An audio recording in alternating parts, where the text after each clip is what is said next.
Hello friends, आज के इस वीडियो में हम स्ट्रेन गेज के टाइप्स के बारे में डिटेल स्टडी करेंगे। इस वीडियो से रिलेटेड आपको कोई भी डाउट या क्वारी है तो आप कमेंट सेक्शन में पूछ सकते हैं। मैंने इस स्ट्रेन गेज से रिलेटेड जितनी भी वीडियोस बनाई हैं उनके प्लेलिस्ट की लिंक सेंसर एंड ट्रांसड्यूसर नाम से आपको डिस्क्रिप्शन में दी है और कमेंट सेक्शन में दी है, आप वहाँ जाकर भी चेकआउट कर सकते हैं। ये हमारे स्ट्रेन गेज का फर्स्ट टाइप है बायर स्ट्रेन गेज। जो बायर स्ट्रेन गेज होता है ये भी दो टाइप का होता है, एक बाउंडेड स्ट्रेन गेज और एक अनबाउंडेड स्ट्रेन गेज।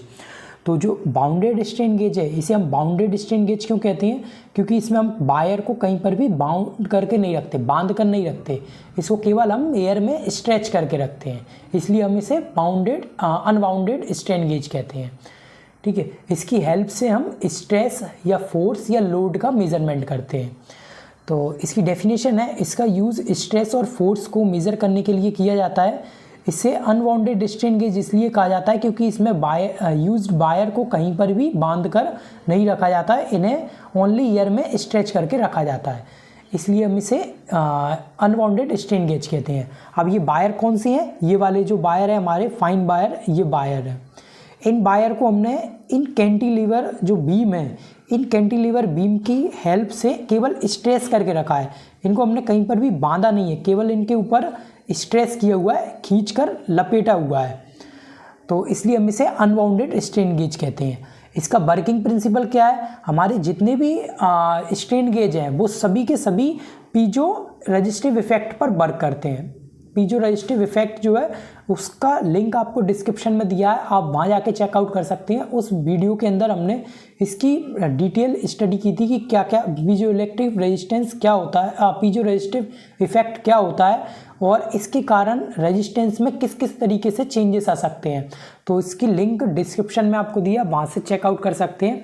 मैं यहाँ पर अभी बता देता हूँ कि जब भी हम किसी भी मेटल कंडक्टर पर या मेटल पर हम स्ट्रेस को अप्लाई करते हैं तो उस स्ट्रेस के कारण उसका जो रेजिस्टेंस है वो चेंजेस हो जाता है। वो रेजिस्टेंस चेंज क्यों होता है? वो होता है R=ρL/A के अकॉर्डिंग। ये हमारा फॉर्मूला है। या तो वो उसकी रेजिस्टिविटी के कारण चेंज हो रहा होगा, या उस कंडक्टर की लेंथ के कारण चेंजेस हो रहा होगा, या उसके क्रॉस सेक्शन एरिया में चेंजेस आने के कारण वो चेंज हो रहा होगा। अगर हमें R की वैल्यू चेंज करनी है तो हम या तो उसकी रेजिस्टिविटी में चेंजेस करेंगे, या उसकी लेंथ में चेंजेस करेंगे, लेंथ को बढ़ाएंगे या कम करेंगे, या उसके एरिया में चेंजेस करेंगे, क्रॉस सेक्शनल एरिया होगा उसमें।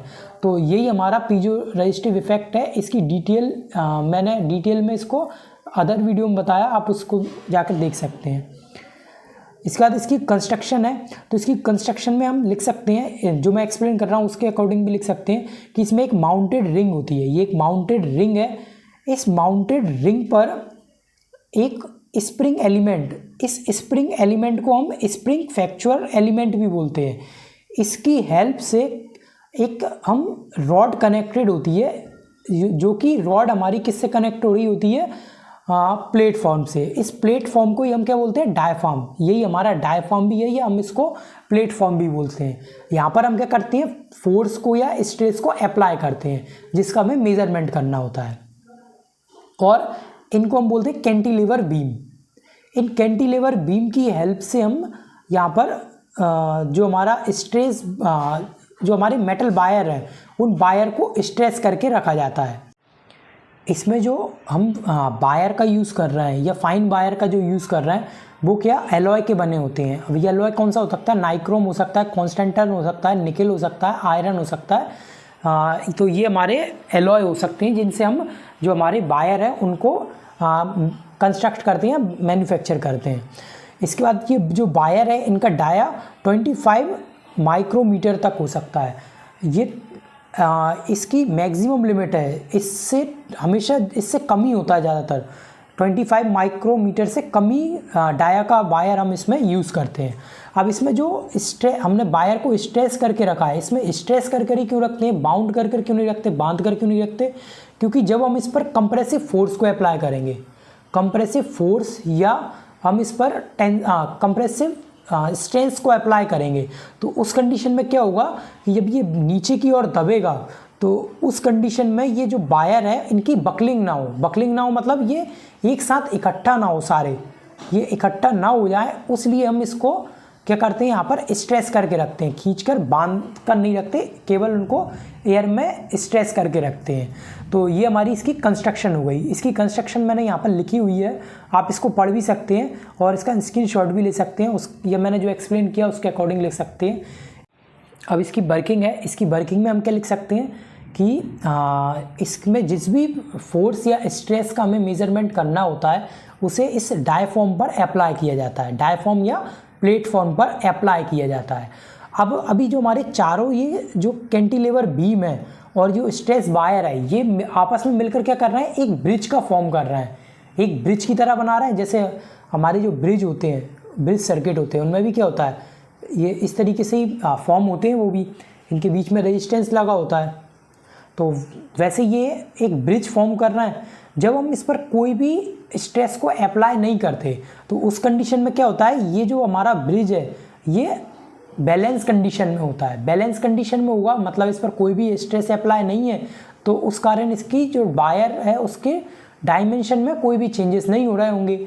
तो जो इसका रेजिस्टेंस इसका जो पहले से है वो उसका इनिशियल रेजिस्टेंस ही वहाँ पर बना हुआ होगा, रेजिस्टेंस में चेंजेस नहीं होंगे, जिसके कारण हमें कोई भी आउटपुट में चेंजेस देखने को नहीं मिलेंगे, या हमें कोई भी, या हम ये बोल सकते हैं कि हमें ज़ीरो वोल्टेज या ज़ीरो आउटपुट मिलेगा उस कंडीशन में जी। और जैसे ही हमें इस पर स्ट्रेस को अप्लाई करेंगे तो स्ट्रेस को अप्लाई करने के कारण ये क्या होगा, नीचे की ओर दबेगा, या अगर हम इस पर टेंसाइल फोर्स लगा रहे हैं तो ये हम इसको ऊपर की ओर खींच रहे हैं, टेंसाइल फोर्स लग रहा है इस पर, तब भी ये क्या होगा, वायर और स्ट्रेस होगा, और जो हमारा मेटल कंडक्टर है या वायर है, उन वायर में क्या होगा, उसकी डायमेंशन चेंज होंगी। जब डायमेंशन चेंज होंगी तो ये व्हीट स्टोन जो ब्रिज है हमारा वो क्या होगा, अनबैलेंस कंडीशन में आ जाएगा। अनबैलेंस कंडीशन में आएगा, वायर की डायमेंशन चेंजेस होंगी, तो इस चेंजेस के कारण इसका जो रेजिस्टेंस की वैल्यू है उसमें भी चेंजेस होंगे। अब जब रेजिस्टेंस की वैल्यू में चेंजेस होंगे तो उसकी करंट की वैल्यू में भी चेंजेस होंगे, जिसके कारण उसकी वोल्टेज की वैल्यू में भी चेंजेस हो जाएंगे। तो हमें इसकी हेल्प से हमें एक वोल्टेज प्राप्त होगा। वो वोल्टेज जो प्राप्त होगा वो हमारे स्ट्रेस के डायरेक्टली प्रोपोर्शनल होगा। तो इस तरीके से हम जो हमारा अनवांटेड स्ट्रेन गेज है उसमें स्ट्रेन का मेजरमेंट करते हैं। इसकी जो वर्किंग है वो वर्किंग मैंने यहाँ पर लिखी हुई है, आप चाहें तो इसका स्क्रीनशॉट ले सकते हैं या इसको एक बार पढ़कर आप इससे भी लिख सकते हैं, मैंने एक्सप्लेन किया उसकी हेल्प से लिख सकते हैं। अब जैसे ही हम इस पर स्ट्रेस को अप्लाई करेंगे उसके कारण क्या होगा, इसकी डायमेंशन चेंज होगी, मतलब इसका जो लेंथ है और इसका जो क्रॉस सेक्शन एरिया है उसमें चेंजेस होंगे। तो उस चेंजेस के कारण जो हमारा इसमें ईएमएफ मिलेगा, इंड्यूस ईएमएफ होगा, वो इसके डायरेक्टली प्रोपोर्शनल होगा।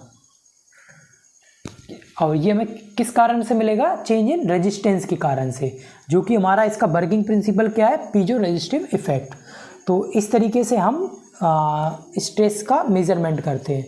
इससे रिलेटेड आपको कोई डाउट या क्वेरी है तो आप कमेंट सेक्शन में पूछ सकते हैं। Thanks for watching.